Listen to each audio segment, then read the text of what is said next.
The biocompatibility testing results for this cardiac monitoring device show promising safety profiles, Dr. Mitchell. But our investors need confidence that we can achieve FDA approval, my senior research partner said, dismissing my work in front of venture capital executives. The investors looked uncertain, reconsidering their confidence in our technology. My partner, Dr. David Chen, smiled reassuringly and opened his tablet with practiced authority. Let me show you the device innovation I developed and the clinical validation strategy I designed that will ensure regulatory approval and market success.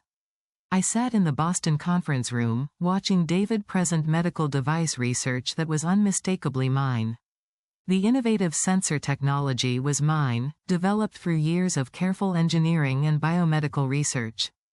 The clinical trial design that validated safety and efficacy was mine, created through months of detailed protocol development and regulatory consultation.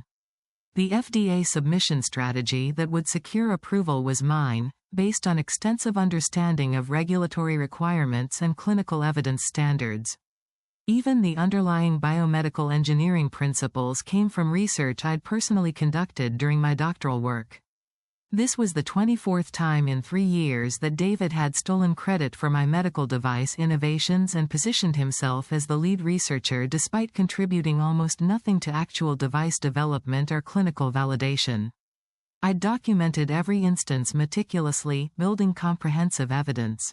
I'd gathered proof through laboratory notebooks showing my work, patent applications listing me as inventor, clinical trial records demonstrating my design leadership, and colleague testimony confirming I'd handled all substantive research and development.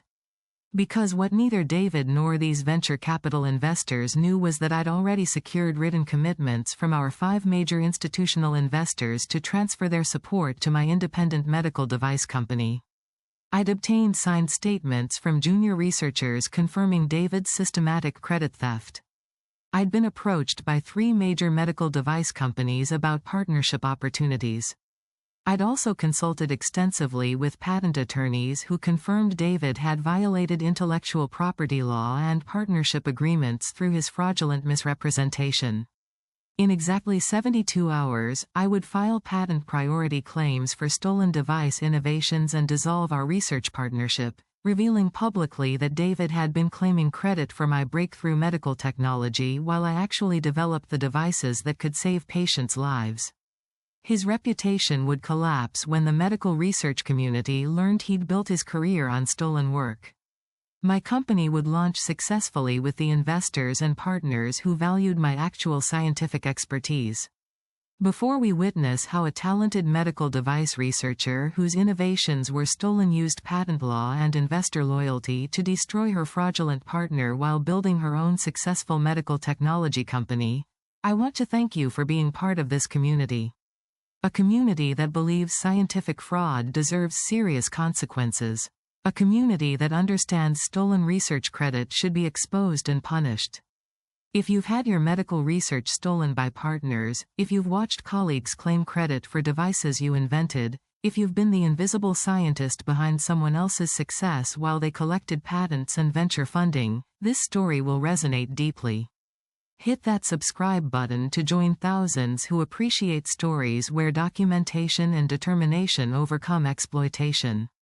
Now let's step into the world of medical device innovation where a brilliant researcher's work was systematically stolen by her senior partner.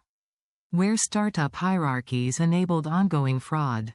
Where 3 years of careful preparation created the foundation for complete exposure and justice. My name is Dr. Lauren Mitchell, and I'm a 35-year-old clinical researcher and medical device engineer originally from Baltimore, Maryland. I grew up in a family where scientific achievement and helping others were valued highly. My father, Robert, was a cardiologist who treated heart patients and participated in clinical research. My mother, Susan, was a biomedical engineer who designed medical equipment for hospitals.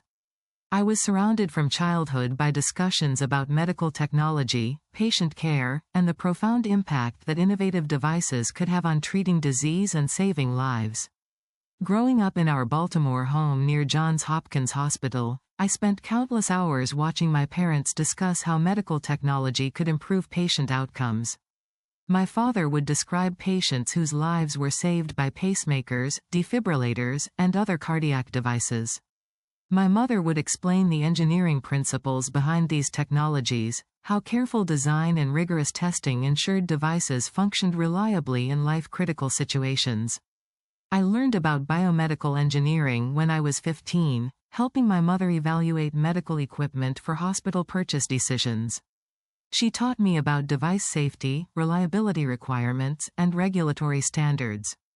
She explained that excellent medical devices required both engineering excellence and deep understanding of medical needs, that effective technology had to solve real clinical problems while meeting strict safety and performance standards.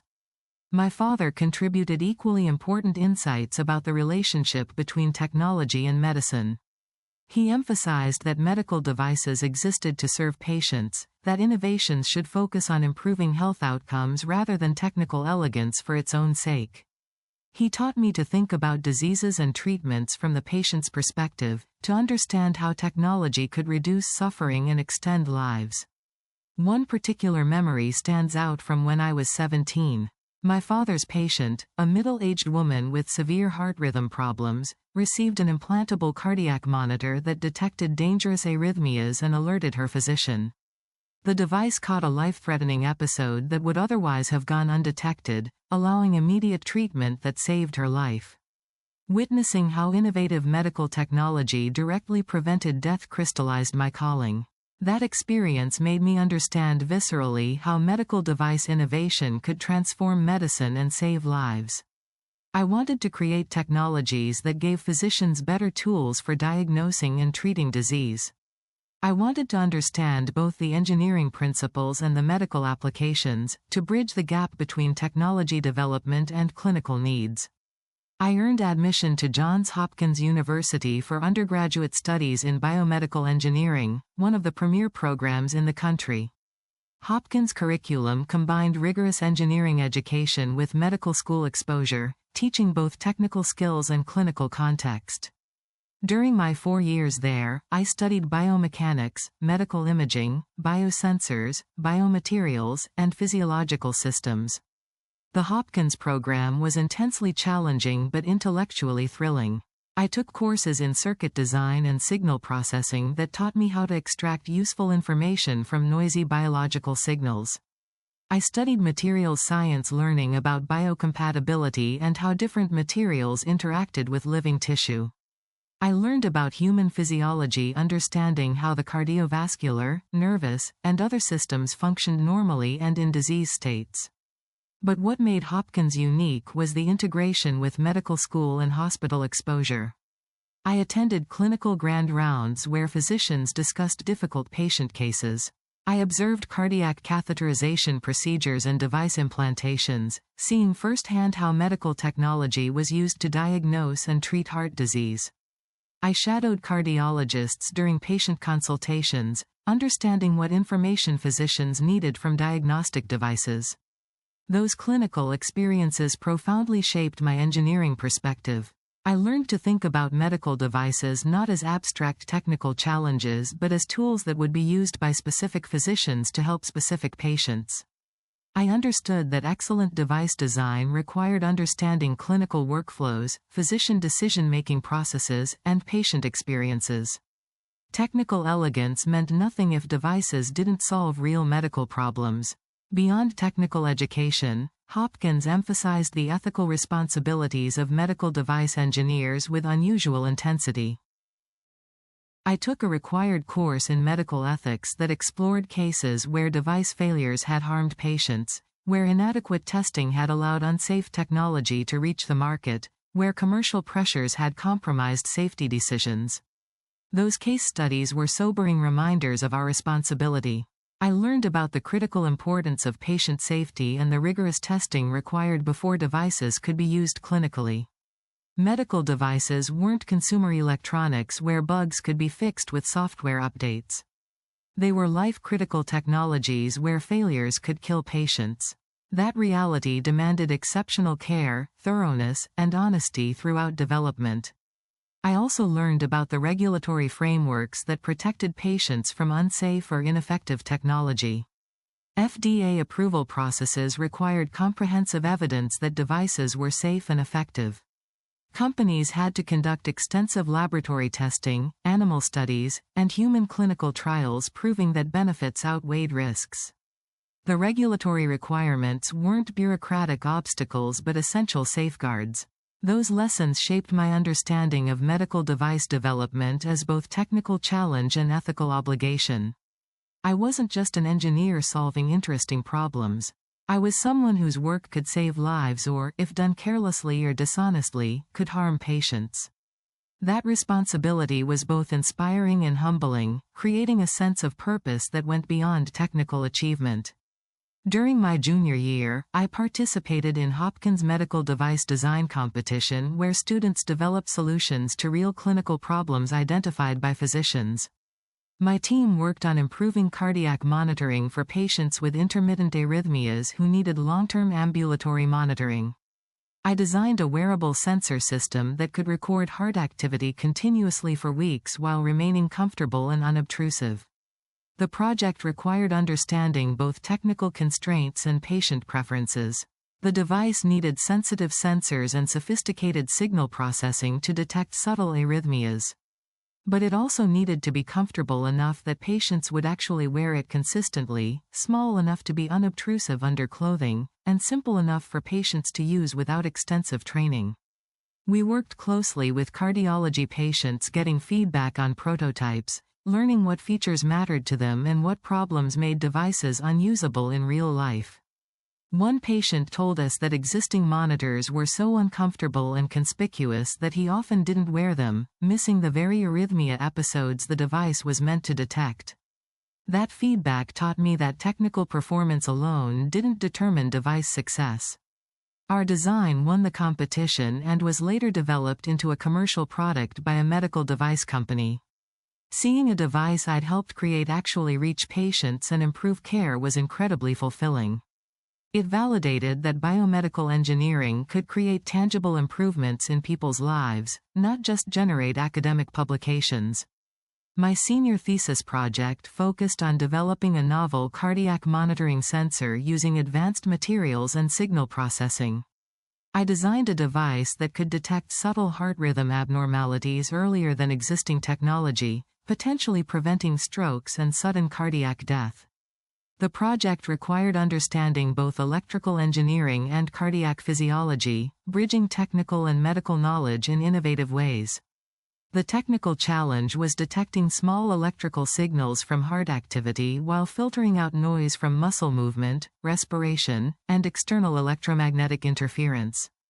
I developed new signal processing algorithms that could identify cardiac arrhythmias even in very noisy conditions. I also investigated novel electrode materials that improved signal quality by reducing impedance at the tissue electrode interface. I spent countless hours in the laboratory testing different materials, refining algorithms, and validating performance. I worked with cardiology faculty who helped me understand which arrhythmias were most clinically important to detect and what detection accuracy would be clinically useful. I tested prototypes on animal models, ensuring the device could detect arrhythmias reliably in living organisms. The thesis work taught me rigorous experimental methodology and the importance of thorough validation. Medical device claims needed to be supported by solid evidence, not just promising preliminary results. I learned to design experiments carefully, control variables rigorously, and interpret results conservatively. Those research skills proved invaluable throughout my career. The thesis won Hopkins Biomedical Engineering Award and attracted attention from medical device companies and academic researchers. Industry professionals who reviewed it told me I had exceptional talent for identifying clinically important problems and developing innovative technical solutions. That recognition validated my approach and excited me about pursuing advanced research and potentially developing commercial medical devices that could help patients. After graduating with highest honors, I attended Stanford University for doctoral studies in biomedical engineering, focusing on implantable medical devices and biosensor technology. Stanford's program combined engineering research with clinical collaboration, allowing me to work directly with physicians and patients while developing new technologies. During my 5 years there, I conducted research on advanced cardiac monitoring systems, miniaturized implantable sensors, and biocompatible materials. Stanford's biomedical engineering department had unique strengths in translational research, the process of moving innovations from laboratory discoveries to clinical applications. My doctoral advisor, Professor Sarah Williams, was a leader in implantable biosensor development who had founded 2 successful medical device companies. She taught me not just technical skills but how to identify commercially viable innovations and navigate the complex path from concept to FDA-approved medical product. During my first year, I took advanced courses in bioelectronics, studying how electrical signals in the body could be measured and interpreted. I learned about the electrical activity of the heart, brain, and muscles, understanding both the physiological origins of these signals and the engineering challenges of detecting them reliably. I studied signal processing techniques for extracting information from noisy biological measurements. I also took courses in biomaterials science, learning how different materials interacted with living tissue. Some materials triggered immune responses causing inflammation and device rejection. Others were biocompatible, integrating successfully with tissue without causing harmful reactions. Understanding these material properties was essential for designing implantable devices that could function safely in the body for years. My research focused on developing breakthrough implantable cardiac sensors that could continuously monitor multiple heart parameters while being small enough for minimally invasive placement. Existing cardiac monitors were either too large requiring major surgery for implantation, or too limited in what they could measure providing insufficient diagnostic information. I wanted to create a device that was both small and comprehensive. The technical challenges were substantial and required innovative solutions. Miniaturization meant working with tiny sensors and electronics that were difficult to fabricate and package. Power consumption needed to be minimal since battery replacement required surgery. Signal quality had to remain excellent despite the small sensor size. Biocompatibility was critical since any immune reaction could damage surrounding tissue or compromise device function. I spent my first 2 years developing novel nanomaterial-based sensors that could detect electrical, chemical, and mechanical signals from heart tissue simultaneously. Traditional cardiac sensors measured only electrical activity, the electrocardiogram signals used to detect rhythm problems.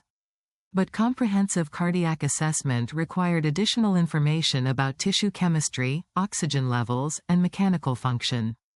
My sensor innovation used specially designed nanomaterials, tiny engineered structures thousands of times smaller than human cells. These nanomaterials had unique electrical and chemical properties that allowed them to detect multiple types of signals simultaneously. I developed methods for synthesizing these nanomaterials with precise control over their composition and structure, ensuring consistent performance. The nanomaterial development required learning techniques from materials science, chemistry, and nanotechnology. I worked in multiple laboratories, using electron microscopes to image nanomaterial structures, conducting chemical analyses to verify compositions, and performing electrical characterization to measure properties.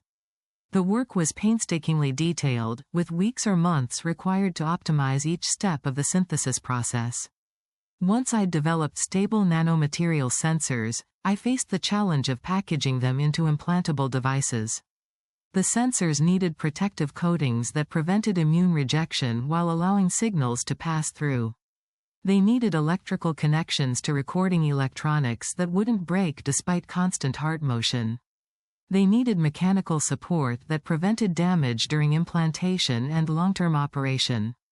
I developed a novel polymer coating that solved the biocompatibility challenge. The coating was made from specially designed polymers, long-chain molecules that I synthesized with specific chemical properties. The polymers prevented immune cells from recognizing the device as foreign while allowing ions and small molecules to diffuse through, enabling sensor function. Developing this coating required extensive chemical synthesis, biocompatibility testing, and electrical characterization. The biocompatibility testing was rigorous and time-consuming but absolutely essential.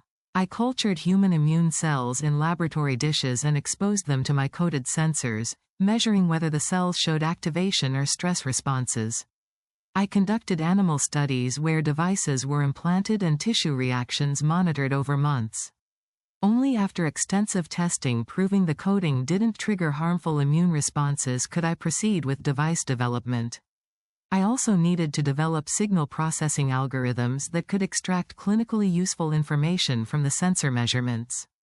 Raw sensor data was noisy and complex, containing the signals of interest mixed with artifacts from motion, respiration, and electrical interference. I created sophisticated algorithms that could separate true cardiac signals from noise, identify abnormal patterns indicating disease, and present information in formats physicians could interpret. The algorithm development required understanding both digital signal processing mathematics and cardiac physiology. I studied how different heart diseases manifested in electrical, chemical, and mechanical signals. I worked with cardiologists who taught me which signal patterns were diagnostically important and which were clinically irrelevant. I validated my algorithms on data from patients with various cardiac conditions, ensuring accurate disease detection. My doctoral research produced 3 peer-reviewed publications in top biomedical engineering journals describing these innovations. The first paper, published in Nature Biomedical Engineering, introduced the nanomaterial sensors and demonstrated their ability to detect multiple cardiac signals simultaneously. The work attracted significant attention in the medical device research community, being cited by hundreds of subsequent papers. The second publication, in Advanced Materials, described the biocompatible coating I'd developed and its long-term performance in animal studies. The coating showed no immune rejection or tissue inflammation even after 6 months of implantation, performance far exceeding existing technologies. Several medical device companies contacted me about potentially licensing the coating technology. The third paper, in IEEE Transactions on Biomedical Engineering, presented the signal processing algorithms and their clinical validation. I demonstrated that my algorithms could detect cardiac arrhythmias with higher sensitivity and specificity than commercial monitoring devices, potentially improving diagnostic accuracy for millions of patients. The validation studies involved analyzing data from hundreds of patients, requiring careful statistical analysis and clinical collaboration. Beyond publications, I filed 2 provisional patent applications protecting my key innovations.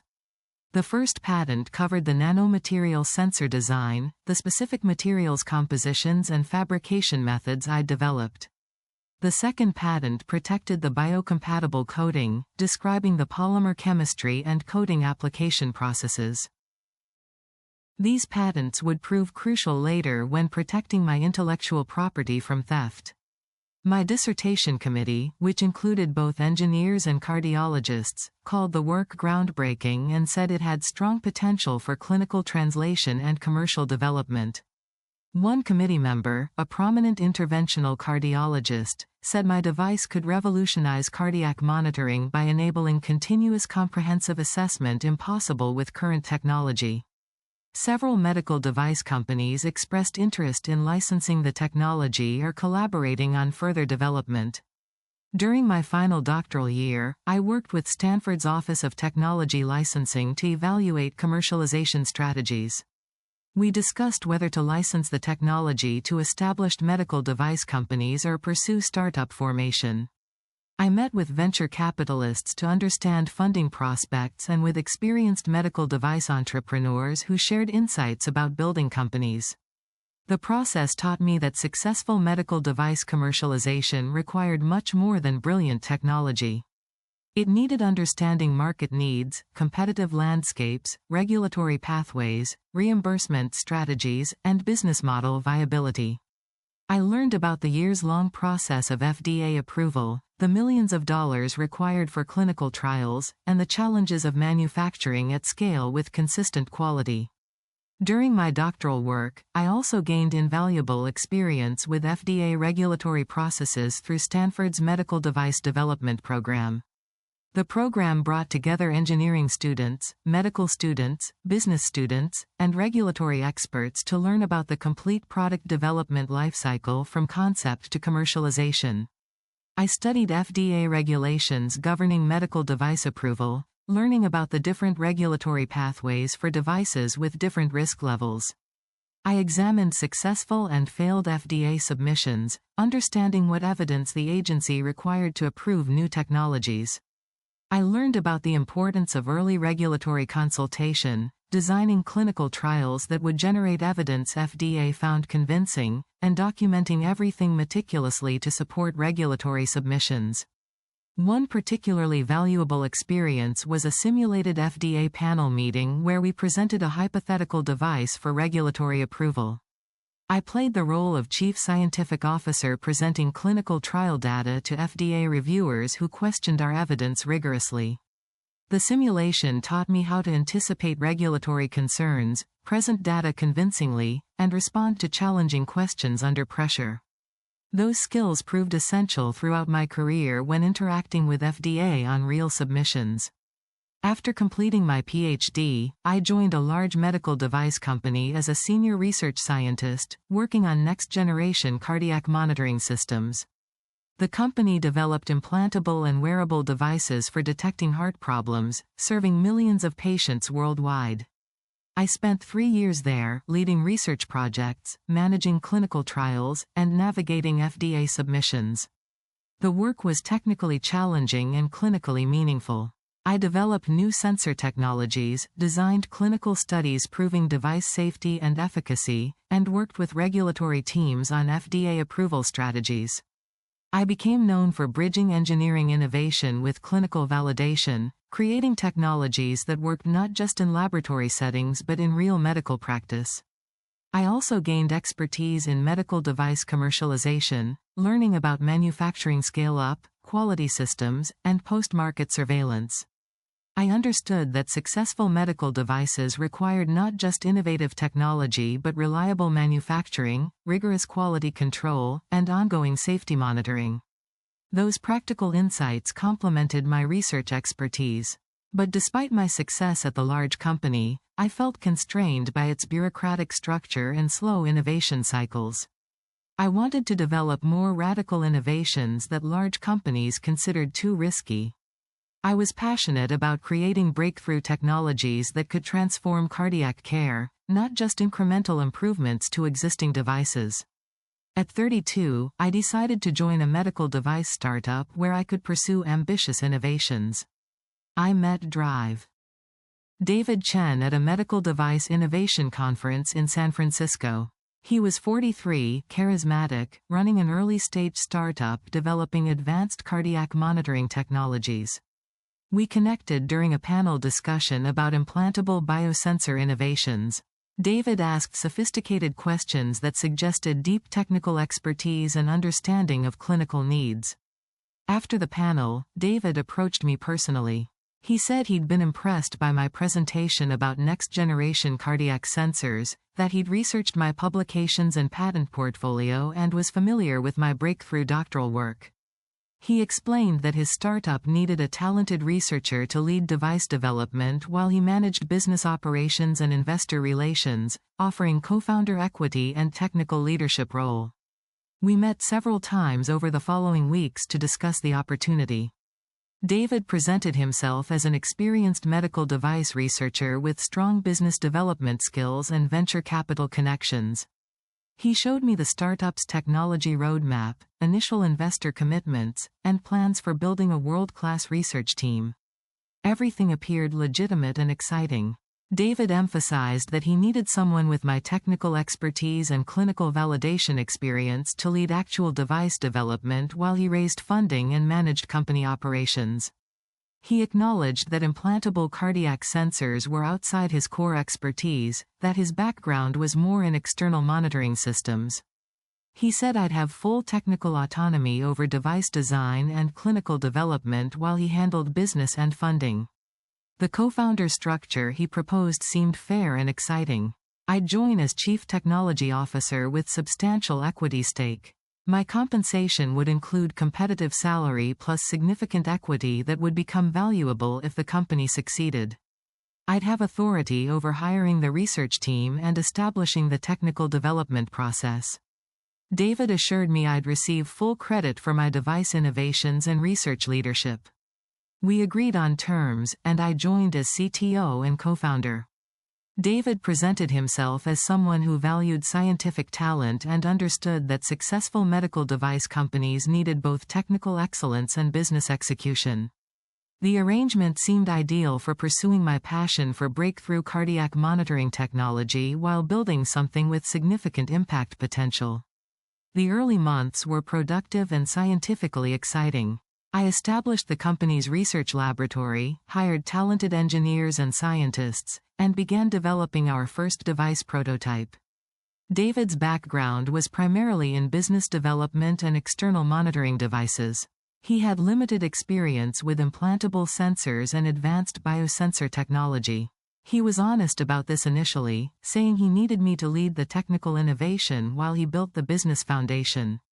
I designed device prototypes, conducted laboratory validation testing, developed clinical trial protocols, and prepared regulatory strategies for FDA approval. I worked intensely building the technical foundation while David supposedly managed investor relations and business development. I created detailed technical presentations about our device innovations, developed intellectual property protection strategies, and established relationships with clinical collaborators. The work fulfilled me scientifically and personally.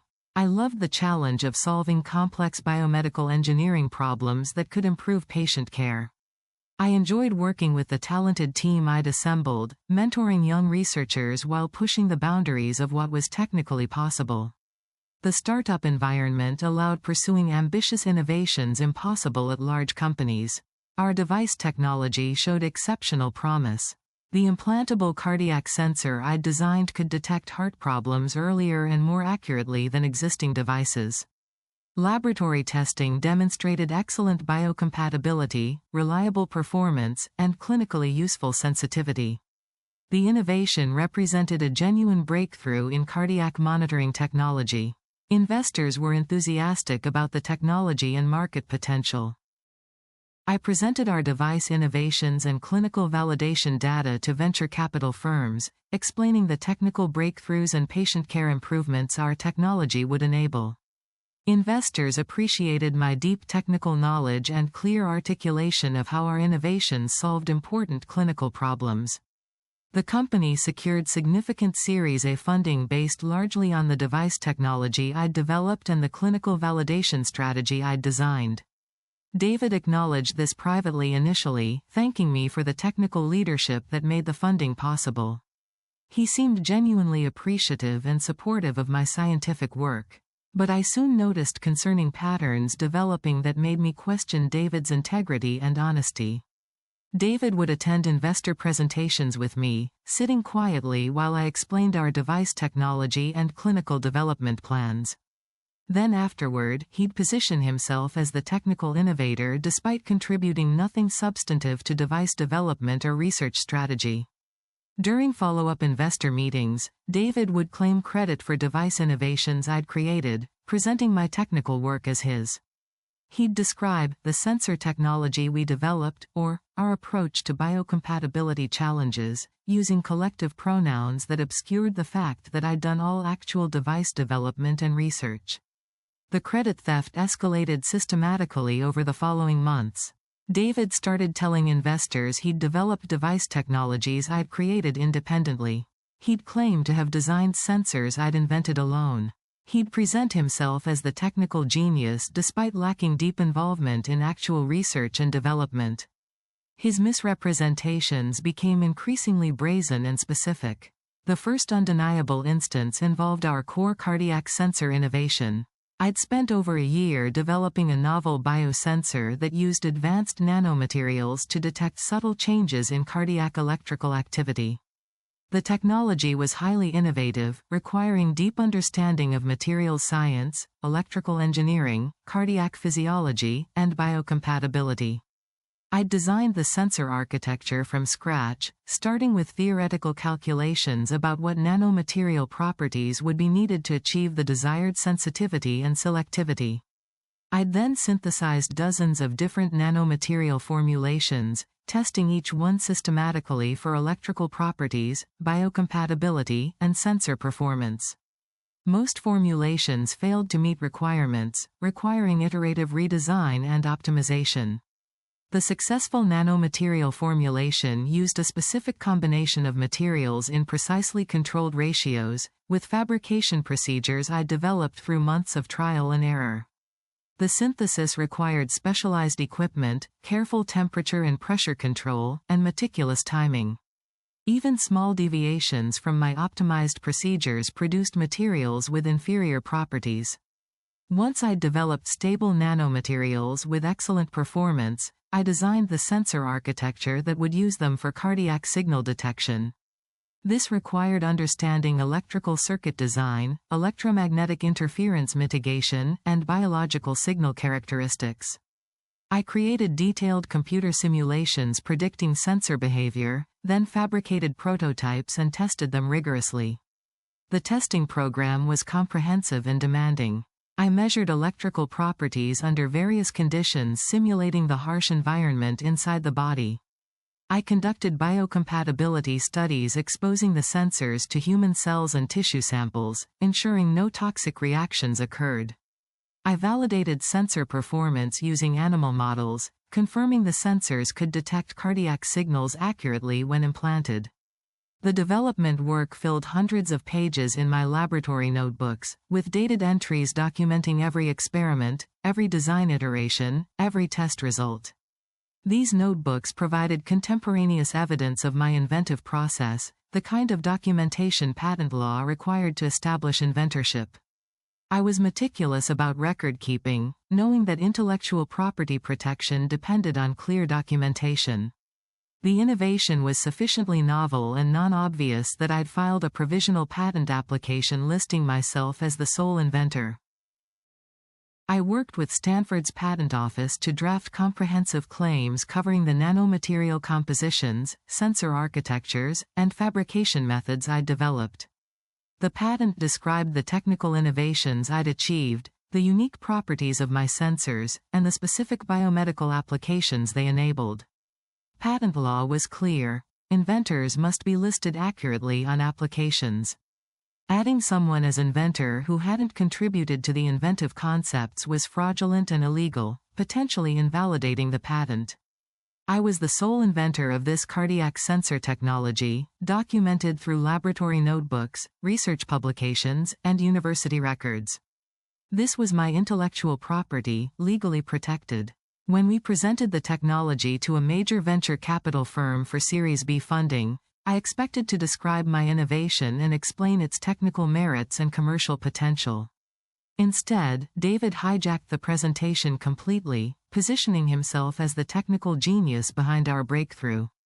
The key innovation that sets our company apart is the breakthrough cardiac sensor I invented, David said confidently to the assembled investors. I developed a novel nanomaterial-based sensing technology that can detect cardiac electrical activity with unprecedented sensitivity and selectivity. My sensor design represents years of intensive research and multiple technical breakthroughs in materials science and biomedical engineering. I sat stunned, listening to David claim credit for work I'd done entirely alone. He described his nanomaterial development process, explaining technical challenges and solutions I'd discovered through my research. He presented his sensor architecture, describing design features I'd created. He discussed his biocompatibility innovations, referencing the coating technology I'd developed independently. The investors asked sophisticated technical questions about the nanomaterial synthesis, sensor fabrication, and performance validation. David answered by rephrasing explanations I'd given him during our internal technical discussions, presenting my detailed knowledge as his expertise. He drew on conversations where I'd explained my work to him, now presenting those explanations as his own inventive thinking. How did you achieve biocompatibility with such sensitive nanomaterial sensors? One investor asked. The immune response to foreign materials is typically problematic for implantable devices. Excellent question, David responded smoothly. I developed a proprietary polymer coating that prevents immune recognition while maintaining sensor functionality. The coating chemistry was particularly challenging to optimize, requiring extensive materials science expertise and biocompatibility testing. But my design achieves long-term immune tolerance without compromising sensor performance. That answer made me furious. I'd developed that polymer coating through 6 months of intensive research. I'd synthesized the polymers, optimized the coating application process, conducted all the biocompatibility testing. David hadn't contributed anything to that innovation. He was lying directly to investors, committing fraud by claiming inventorship of technology he hadn't developed. The technical understanding David was demonstrating didn't exist in him. He had general knowledge about medical devices from his business development background, but he lacked the deep materials science, nanotechnology, and biomedical engineering expertise required to actually develop the innovations he was claiming. His explanations were sophisticated enough to fool investors, but anyone with true technical expertise would recognize he was rephrasing information rather than demonstrating genuine understanding. The investors believed David was the technical inventor and that I was merely implementing his vision as CTO. They directed most technical questions to David, viewing me as the engineer who executed while he conceptualized. This misperception was devastating for my professional credibility and career development. I was the actual inventor being positioned as subordinate to someone claiming credit for my work. After the investor meeting ended and we left the conference room, I immediately confronted David about the fraudulent claims he'd made. My anger was barely controlled, my voice tight with emotion. "David, you just told those investors you invented the cardiac sensor," I said sharply. "You claimed to have developed the nanomaterials, designed the sensor, created the biocompatible coating. None of that is true. I invented that technology. I'm the listed inventor on the patent application.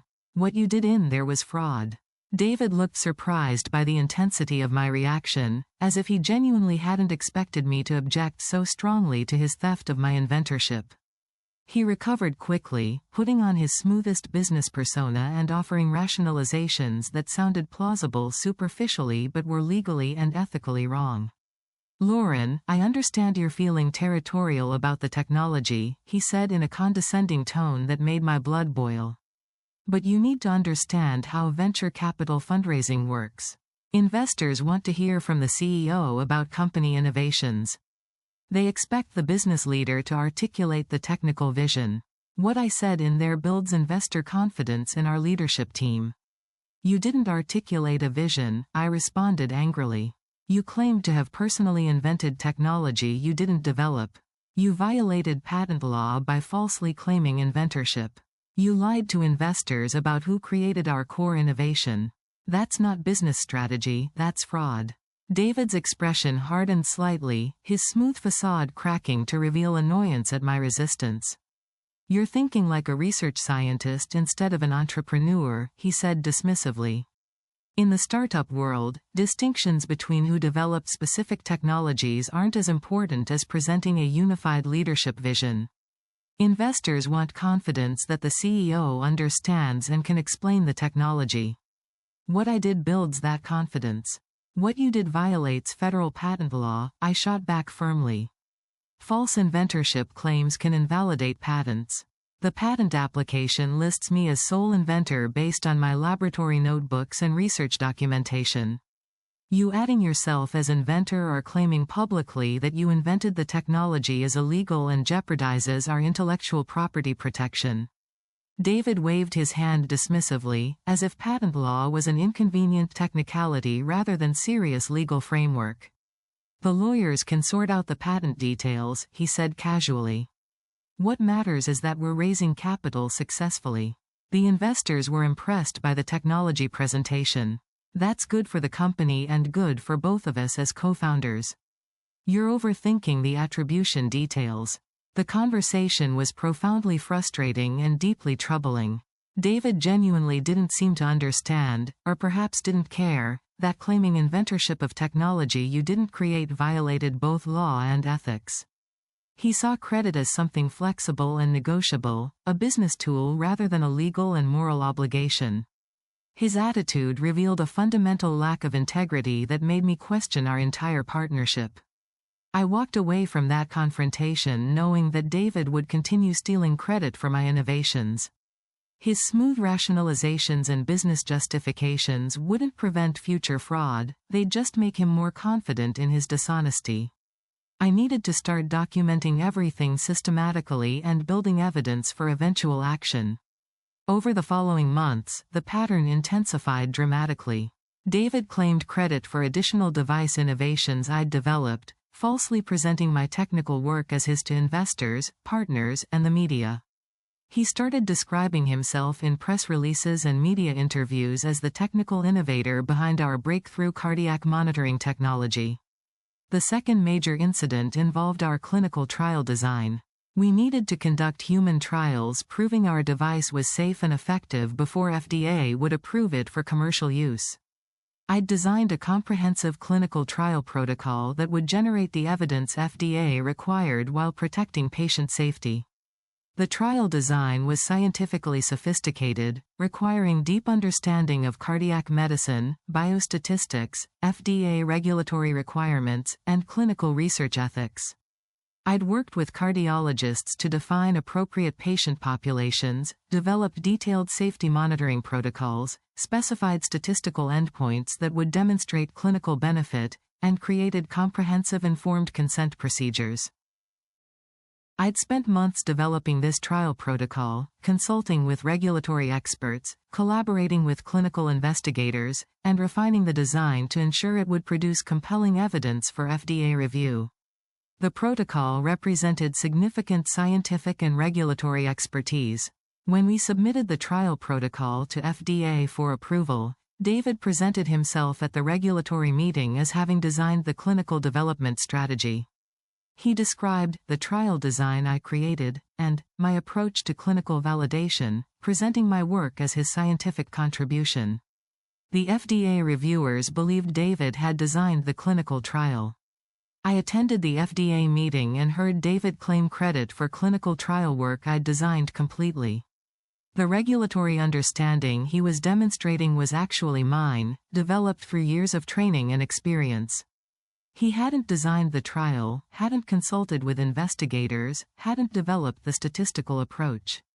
His claims were fraudulent. The third major incident involved a breakthrough in biocompatible coating materials.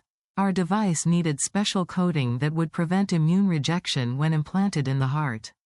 I'd developed an innovative polymer coating that achieved excellent biocompatibility while maintaining device functionality. The coating innovation required expertise in materials science, polymer chemistry, and immunology. I'd tested dozens of material formulations, conducted biocompatibility studies, and validated that the coating prevented immune reactions while allowing electrical signal transmission. The work took over 6 months of intensive research. I'd filed a patent application listing myself as sole inventor for this coating innovation. The patent described the unique materials composition I'd developed, the manufacturing process I'd created, and the performance advantages the coating provided. This was clearly my intellectual property. When a major medical device company approached us about potentially licensing our coating technology, David told them he'd invented the biocompatible coating and described his innovative materials science approach. He presented my patented invention as his work, violating both patent law and partnership agreements. The licensing partner believed David was the inventor. But the most egregious incident occurred when David gave a keynote presentation at a major medical device conference about breakthrough innovations in cardiac monitoring. The conference was attended by thousands of researchers, physicians, and industry executives. David was invited to speak based on supposed technical innovations that were actually all my work. I attended and watched him present my device innovations to the entire medical device community. He showed images of sensors I'd designed, described technical breakthroughs I'd achieved, explained clinical validation strategies I'd developed. He presented my novel nanomaterial sensors, my biocompatible coatings, my clinical trial designs, all as his technical innovations. The audience asked sophisticated technical questions about device design, materials selection, and clinical validation approaches. David answered by rephrasing explanations I'd given him during our internal discussions, presenting my technical knowledge as his expertise. No one questioned his claims because he was the CEO and I was just the CTO who implemented his vision. Colleagues from graduate school attended the conference and messaged me confused afterward. They recognized my research approach and technical style in David's presentation. They knew my expertise areas and scientific background. They questioned why David was claiming innovations that seemed inconsistent with his known technical capabilities. One former Stanford colleague, Michael, called me that evening. "Lauren, I attended David's keynote today," he said carefully. Everything he described, the nanomaterial sensors, the biocompatible coatings, the clinical validation approach, those all sounded exactly like extensions of your doctoral research. Your technical fingerprints were all over that presentation. Why is David claiming those innovations? I didn't know how to respond honestly without publicly criticizing my co-founder and CEO. I offered vague explanations about company work and collective development. Michael wasn't convinced. "I've known your research for years," he said quietly. "I recognize your scientific thinking. Those innovations are yours. If something inappropriate is happening, you need to protect your intellectual property and scientific reputation." His words forced me to confront what I'd been avoiding acknowledging. David wasn't just taking convenient credit during occasional investor meetings. He was systematically building his professional reputation on my scientific work, presenting my device innovations as his inventions, capturing industry recognition that should have been establishing my career. The fraud was comprehensive and deliberate. Beyond public credit theft, David's fraud extended to patent applications and intellectual property ownership. I discovered that David had filed patent applications listing himself as co-inventor on devices I'd invented alone.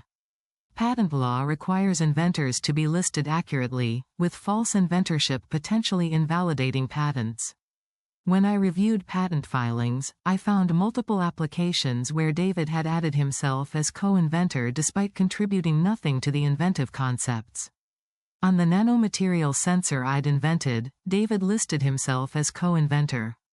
On the biocompatible coating I'd developed, he claimed co-inventorship.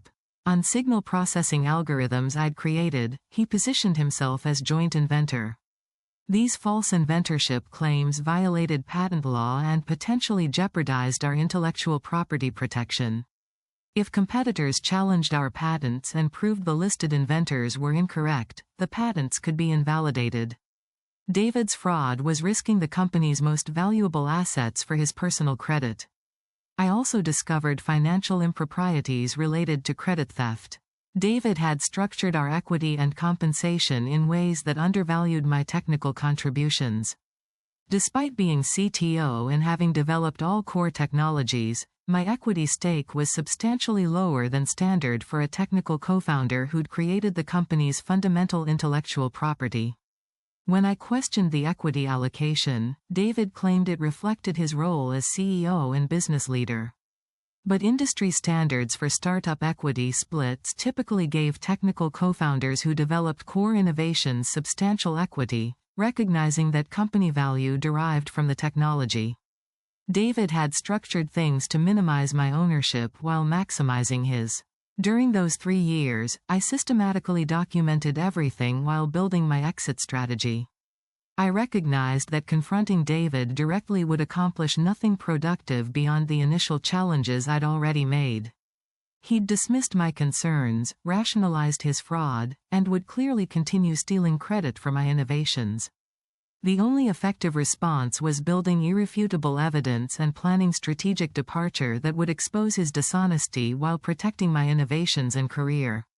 I maintained comprehensive laboratory notebooks documenting all my device development work with meticulous detail.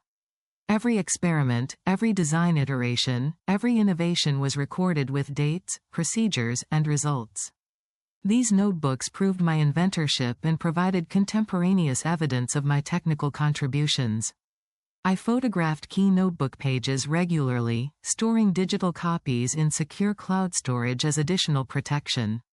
Laboratory notebooks are legally recognized as primary evidence of inventorship in patent law. Courts and patent offices give significant weight to contemporaneous documentation showing the inventive process. I knew that if David challenged my inventorship claims, my detailed notebooks would prove I'd developed the innovations independently and established priority dates before he made false claims. I kept all original design files, technical drawings, and research data with metadata showing creation dates and authorship. Computer files automatically recorded when they were created and last modified, providing electronic timestamps that proved I'd developed designs and data before David claimed involvement. I periodically backed up all files to external storage and cloud services, ensuring no data could be lost or tampered with. I preserved emails and documents demonstrating my technical leadership and innovation throughout the company's history. Messages where I'd explained technical concepts to David, providing him with the very knowledge he now claimed as his own expertise. Communications with research team members showing I'd directed the technical work and made key design decisions. These emails created a documentary trail proving my role. I gathered patent applications showing myself as actual inventor before David added his name fraudulently to later versions. The provisional patents I'd filed during my doctoral work and early at the company listed me as sole inventor, establishing prior inventorship before David's company claimed co-inventorship. The patent office would recognize my earlier filings as evidence of true inventorship. Beyond technical documentation, I began documenting David's misrepresentations methodically and systematically. When he claimed inventorship during investor meetings, I recorded dates, attendees, and specific false claims. I took notes immediately after meetings, writing down exactly what David had said while the conversation was fresh in my memory. These contemporaneous notes would be credible evidence of his fraud. When David presented my work at conferences, I saved presentation materials, recorded audio where possible, and gathered attendee communications. Several colleagues who'd heard his presentations contacted me expressing confusion about the claimed authorship, providing written statements that I preserved as evidence. These third-party observations would corroborate my fraud allegations. When patent applications falsely listed him as co-inventor, I documented the filing dates and my prior sole inventorship claims. I prepared detailed analyses showing that David had contributed nothing to the inventive concepts, that he'd simply added his name to applications covering innovations I'd developed. Patent attorneys I consulted confirmed this evidence would support inventorship correction proceedings. The documentation phase was emotionally draining and personally devastating for my mental health and professional confidence. Every instance of credit theft hurt profoundly. Watching David build his reputation on my innovations while preventing me from receiving deserved recognition was crushing to my sense of professional identity and achievement. I questioned my judgment in joining the company, wondered if I'd made catastrophic career mistakes. But the systematic documentation also empowered me strategically and gave me agency in a situation where I'd felt helpless. Each piece of evidence made the case against David stronger and my eventual victory more certain. Each false claim he made could be disproven with contemporaneous records and technical analysis. Each investor he deceived could be shown the documented truth about who had actually developed our technologies. I was building a comprehensive case that would destroy his fraudulent reputation while validating my actual contributions and establishing my rightful credit. Beyond documentation, I began strengthening relationships with our investors independently. I made sure investors understood I was personally developing the device technologies and leading clinical validation. During technical presentations, I emphasized my specific contributions and innovations. I sent investors detailed technical updates from my email, creating records of my leadership. I also started networking within the medical device industry more actively. I attended conferences where I could meet potential partners and investors. I published research papers about our technology advances under my own name where possible. I volunteered for medical device industry associations, raising my professional profile. I gathered commitments from our 5 major institutional investors to support my independent company when I left. These conversations were delicate but essential. I explained I was considering starting my own medical device company to pursue innovations that required more flexibility than our current structure allowed. I asked if they'd be interested in investing. The investors' responses were revealing and validating. They told me they'd invested primarily because of the device technology I'd developed and my technical expertise. They said they'd been concerned about David's limited technical involvement and questioned whether he truly understood the innovations. Several investors explicitly stated they'd support my independent venture because they trusted my scientific abilities. I also began consulting with patent attorneys who specialized in inventor rights and intellectual property disputes. I needed expert guidance about David's false inventorship claims and how to protect my innovations. The consultations confirmed that David had violated patent law and provided grounds for legal action. The patent attorneys explained that falsely claiming inventorship violated federal law and could result in patents being invalidated. They confirmed I could file corrections to patent applications removing David's name where he wasn't a true inventor. I could also file priority claims establishing my inventorship dates before David's false claims. Most importantly, the attorneys explained I could file ethics complaints with the Patent Office alleging David's fraudulent inventorship claims. Patent law takes false inventorship seriously because it corrupts the entire patent system. Substantiated complaints could result in disciplinary action and public exposure of the fraud. I also received offers from 3 major medical device companies interested in partnering with me or acquiring technology I'd developed. The offers validated my worth independent of David's company and provided alternative paths. Knowing I had options gave me confidence to plan my departure strategically. The first offer came from a Fortune 500 medical device company that wanted to license my biocompatible coating technology. They'd been tracking our patents and were interested in my specific innovations for their own device development. They offered substantial licensing fees plus royalties, validating the commercial value of my inventions. The second offer came from a venture-backed cardiac device startup that wanted to hire me as chief scientific officer. They needed someone with my expertise in implantable sensors and clinical validation. They offered competitive compensation plus significant equity in a well-funded company. The third offer was from a major university medical center that wanted me to join their faculty and establish a medical device innovation lab. They offered a tenured position with substantial research funding and clinical collaboration opportunities. The academic path appealed to my scientific interests while providing independence. After 3 years of documentation and preparation, I had everything needed to act.